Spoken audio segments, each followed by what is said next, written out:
I was walking home from my late shift at the diner, the kind of shift where your feet hurt so bad you can feel your heartbeat in them. It was close to midnight, and the streets were empty except for the hum of a distant highway and the occasional flicker of a streetlight that needed replacing 10 years ago. I wasn't scared. I walked this route every night. But that night, something felt different. About 2 blocks from my apartment, I heard footsteps behind me. Slow, heavy, deliberate. I didn't turn around, I just kept walking. But then I noticed something that made my stomach drop. The footsteps matched mine. When I slowed down, they slowed down. When I sped up, they sped up. When I stopped, they stopped. I swallowed hard and told myself it was nothing.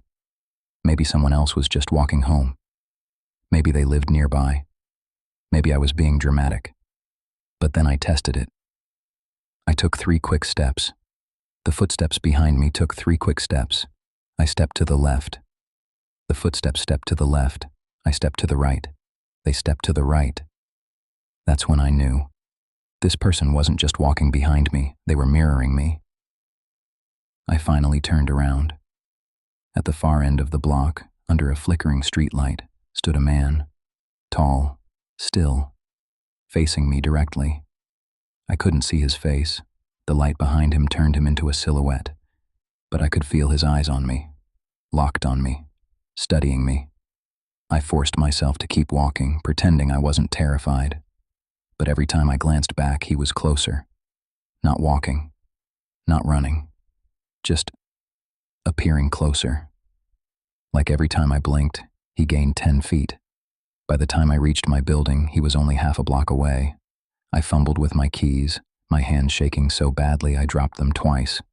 When I finally got the door open, I slipped inside and slammed it shut. I pressed my back against the door, breathing hard. Silence. Then, tap, tap, tap.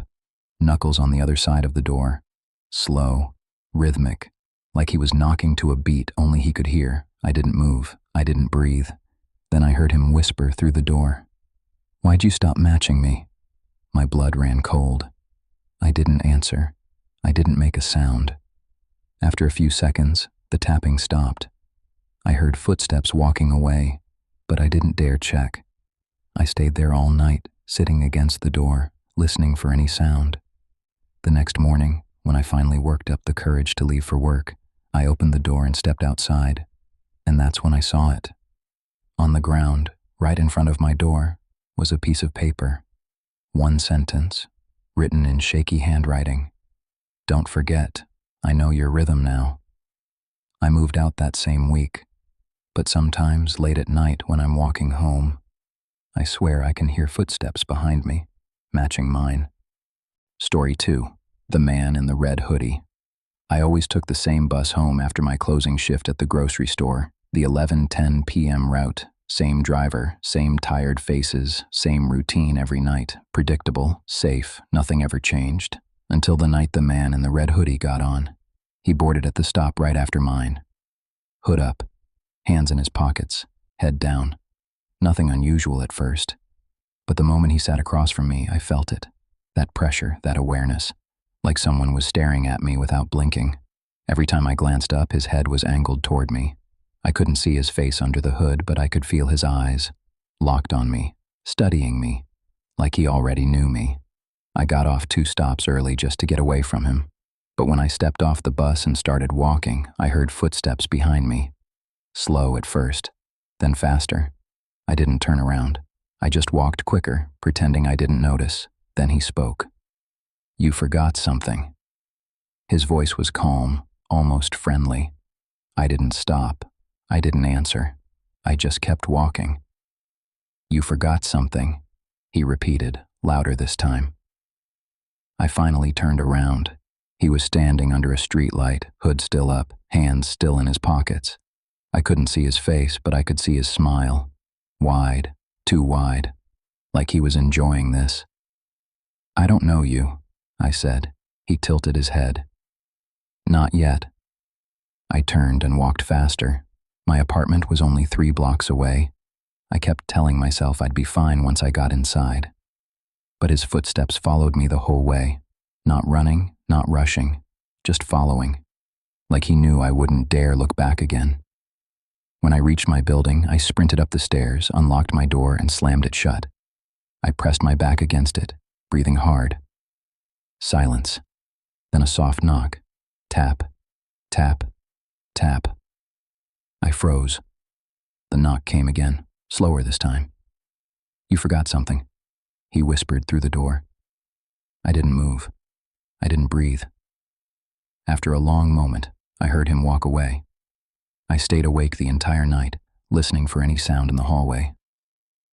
The next morning, when I opened my door, there was a folded piece of paper on the floor.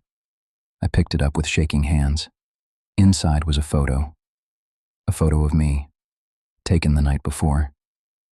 Walking home. My head turned slightly like I was looking over my shoulder, but here's the part that made my stomach twist. In the photo, the man in the red hoodie wasn't behind me. He was right next to me, standing inches from my face, smiling. I called the police, but they couldn't do anything. They told me to stay aware of my surroundings and avoid walking alone at night. I switched bus routes. I changed my schedule. I even moved apartments. For a while, it worked. I didn't see him again. I started to believe maybe he had moved on. Maybe it was over. Then last week, when I was heading home from work, I saw him again. Same red hoodie, same slow walk, same smile. But this time, he wasn't across the street. He wasn't behind me. He wasn't watching from a distance. He was standing directly in front of my building's entrance, waiting. When he saw me, he lifted his hand and pointed at me. Then he mouthed the same words he whispered through my door. "You forgot something." I turned and ran. I didn't go home. I didn't look back. I stayed with a coworker that night. When I finally returned the next morning, my door was unlocked. Nothing was stolen. Nothing was broken. But on my kitchen table there was a single object, my house key. The one I dropped months ago when I ran inside that first night. The one I thought I lost. The one he said I forgot. And next to it was a note. "Now I have everything." I don't know what he means. I don't know what he wants. But I know this. He's been inside my home. He knows where I sleep. And he's not done. Comment question. What would you do if someone left a key to your own home on your table? Story 3. The man who lived in my walls. I used to think the noises in my apartment were just old pipes. The building was from the 70s, the kind of place where the walls creaked at night and the vents rattled when the heat kicked on. Nothing unusual, nothing scary. But then the noises started happening only when I was home. Only when I was awake. Only when I was alone. It began with soft tapping inside the walls, not random tapping, rhythmic, like someone knocking from the other side of the drywall. I tried to ignore it. I turned up the TV. I played music. I pretended it wasn't happening. But one night, the tapping stopped, and I heard breathing instead. Slow, heavy, right behind the wall next to my bed. I pressed my ear to the wall, thinking maybe it was a neighbor, but the breathing stopped the moment I touched the wall, like whoever was on the other side was listening to me too. I told myself I was imagining things, stress, lack of sleep, anything but the truth. Then things started going missing. Small things at first, a spoon, a sock, a lighter, then bigger things, a shirt, a book, a photo frame. I thought I was losing my mind. I even accused my landlord of entering my apartment without permission. He swore he didn't. He even changed the locks for me, but the noises didn't stop. One night, around 2 a.m., I heard whispering through the vent above my bed. I couldn't make out the words, but I could hear the tone. Soft, curious, like someone was practicing speaking, like someone who hadn't talked to another person in a long time. I moved to the couch that night. The next morning, I found something on my kitchen counter, a Polaroid photo, a photo of me, sleeping on the couch, taken from inside my apartment. I called the police. They searched the place. They checked the locks. They checked the windows. They found nothing. They told me it was probably a prank, They told me to stay with a friend for a few days. I didn't have anywhere else to go, so I stayed. That night, I pushed my dresser in front of my bedroom door. I slept with the lights on. I kept a heavy flashlight in my hand. Around 3 a.m., I heard something new. Scratching, not inside the walls this time. Inside the vent. Slow, dragging scratches, like fingernails on metal. Then a voice. "Are you awake?" I froze. The voice was soft, too soft, like it hadn't been used in years. I didn't answer. The voice whispered again. "I've been watching you." I grabbed my phone and called 911. While I was on the phone, I heard the screws on the vent cover turning, one by one, slowly, carefully, like whoever was inside didn't want to scare me too soon. The dispatcher told me to leave the apartment immediately. I ran out the door and didn't look back. The police arrived minutes later. They searched the vents, the walls, the crawl spaces, and they found something. A small, hidden access panel behind my bedroom closet. A panel I never noticed. A panel that led to a narrow space between the walls.